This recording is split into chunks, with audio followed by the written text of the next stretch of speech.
Hello hi friends, welcome to my channel Sai Boudish blogs. ఈరోజు నేను మీ అందరి కోసం బెండకాయ ఫ్రై ఏ విధంగా తయారు చేయాలో చూపిస్తానండి. ఇది జిగురు జిగురుగా కాకుండా బెండకాయలు ఒకదానికొకటి అతుక్కోకుండా పొడి పొడిగా చాలా అంటే చాలా బాగా వస్తుందండి. దీంట్లో మెయిన్ ఈ పౌడర్ వేసి వండడం వల్ల మనకి బెండకాయ ఫ్రై అనేది చాలా అంటే చాలా బాగుంటుంది. సో కాబట్టి ఇది ఏ విధంగా తయారు చేయాలో చూపించే ముందు ఇప్పటివరకు నా ఛానల్ని ఎవరైనా సబ్స్క్రైబ్ చేసుకోకపోతే సబ్స్క్రైబ్ చేసుకోండి, లైక్ చేయండి. ఇంకెందుకు ఆలస్యం, let's go.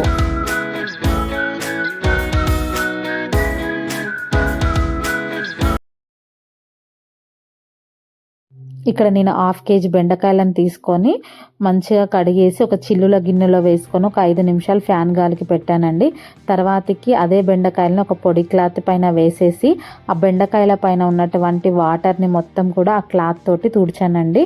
అప్పుడే మనకి బెండకాయలు ఒకదానికొకటి అతుక్కోకుండా, అదేవిధంగా అందులో జిగురు అనేది ఫామ్ కాకుండా కర్రీ అనేది చాలా పొడి పొడిగా వస్తుందండి. తర్వాతకి ఆ బెండకాయలను అన్నిటిని కూడా నేను ఈ విధంగా మీడియం సైజులో కట్ చేసి పక్కన పెట్టుకున్నాను. బెండకాయలను మరీ చిన్నగా కట్ చేసుకోవాల్సిన అవసరం లేదండి. ఈ విధంగా మీడియం సైజుగా కట్ చేసుకుంటేనే మనకి కర్రీ మొత్తం అయినాక బెండకాయలు నార్మల్ సైజులోనే మనకు కనిపిస్తాయి కాబట్టి మరీ చిన్నగా కట్ చేసుకోవాల్సిన అవసరం లేదండి. తర్వాతకి స్టవ్ ఆన్ చేసుకొని ఒక కళాయి పెట్టుకోవాలి.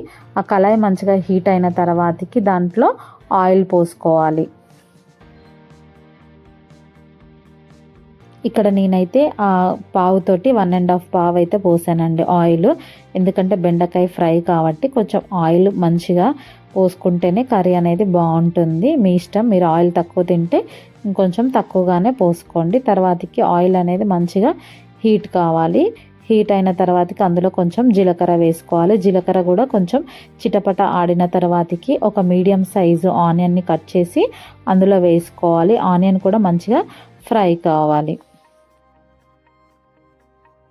ఆనియన్ మంచిగా ఫ్రై అయిన తర్వాతకి అందులో ఒక 3-4 పచ్చిమిర్చి మధ్యలోకి కట్ చేసుకొని వేసుకోవాలండి. పచ్చిమిర్చి కూడా కొంచెం ఫ్రై అయిన తర్వాతకి కొంచెం కరివేపాకు కూడా వేసుకోవాలి, ఫ్లేవర్ బాగుంటుంది. తర్వాతకి అందులోనే ఒక 1/2 టేబుల్ స్పూన్ అల్లం ఎల్లిగడ్డ పేస్ట్ కూడా వేసుకొని మంచిగా కలుపుకోవాలి.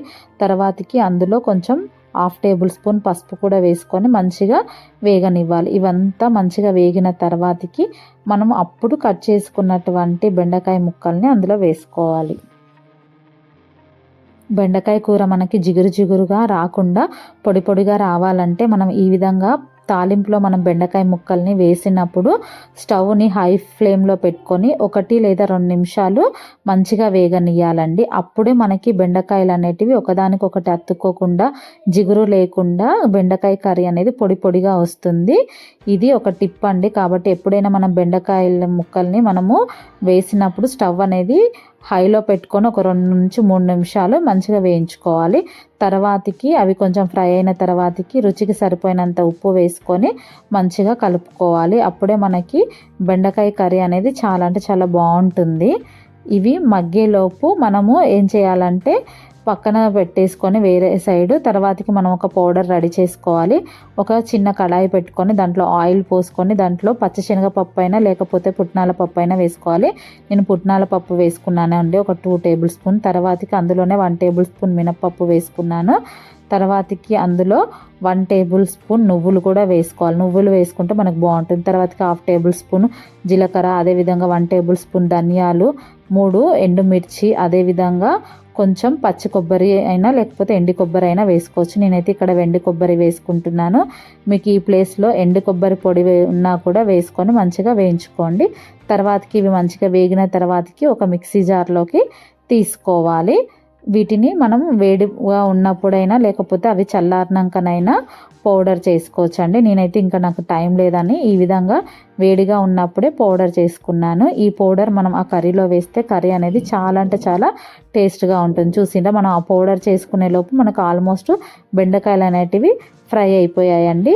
చూసి ఒకదానికొకటి అతుక్కోకుండా, జిగురు లేకుండా ఎంత మంచిగా అయినాయో బెండకాయ ఫ్రై అనేది. ఈ విధంగా మనకు బెండకాయల్లో నుంచి ఆయిల్ సపరేట్ అయిన తర్వాతకి అప్పుడు మనం తయారు చేసి పక్కన పెట్టుకున్నటువంటి ఈ పొడిని అందులో వేసుకోవాలండి. నేనైతే 3 టేబుల్ స్పూన్ వేసుకున్నాను. అంటే ఆల్మోస్ట్ నేను చేసిన పౌడర్ మొత్తం నాకు దీనికి సరిపోయింది. మీకు ఎక్స్ట్రా ఉంటే దేంట్లోకైనా యూస్ చేసుకోవచ్చు. తర్వాతకి నేను 1 టేబుల్ స్పూన్ కారం కూడా వేసుకొని మంచిగా కలుపుకున్నాను. కొంచెం నిదానంగా కలుపుకోవాలండి, లేకపోతే బెండకాయ ముక్కలు అనేటివి మనకి స్మాష్ అయిపోతాయి. కాబట్టి కొంచెం నిదానంగా కలుపుకొని మనకి మొత్తం అవి ఫ్రై అయిన తర్వాతకి దానిపైనుంచి ఒక నిమ్మకాయ పిండుకోవాలి. మీ దగ్గర నిమ్మకాయ లేకపోతే చింతపులుసు అయినా కొంచెం పోసుకోవచ్చు. కొంచెమే ఒక 3-4 డ్రాప్స్ అంత పోసుకుంటే మనకి చాలా అంటే చాలా బాగుంటుంది. ఇంతేనండి, ఎంతో యమ్మీగా ఉన్నటువంటి బెండకాయ ఫ్రై అనేది రెడీ అయిపోయింది. ఇంకెందుకు దీన్ని వేరే బౌల్లోకి డిష్ అవుట్ చేసుకోండి, ఇంకా తినేసేయడమేనండి. చూసిరా ఎంత యమ్మీగా ఉందో, చూస్తేనే చాలా అంటే చాలా కలర్ఫుల్గా ఉంది కదా. మీరు ఒక్కసారి ఈ స్టైల్లో తయారు చేసుకోండి బెండకాయ ఫ్రై. ఇంకా మీరు ఎప్పటికీ లైఫ్లో దీని టేస్ట్ మర్చిపోరు, అంత అంటే అంత బాగుంటుంది. ముఖ్యంగా ఇందులో మనం ఆ పౌడర్ వేసాం కదా, దానివల్ల చాలా అంటే చాలా టేస్ట్గా వస్తుందండి. ఇంతేనండి ఈరోజు వీడియో. ఈ వీడియో కనుక మీకు నచ్చినట్లయితే లైక్ చేయండి, షేర్ చేయండి, మీ ఫ్రెండ్స్ అండ్ ఫ్యామిలీ మెంబర్స్కి షేర్ చేయండి. ఇలాంటి మంచి రెసిపీస్ తోటి మేము ముందుకు వస్తాను. Thanks for watching. Bye bye.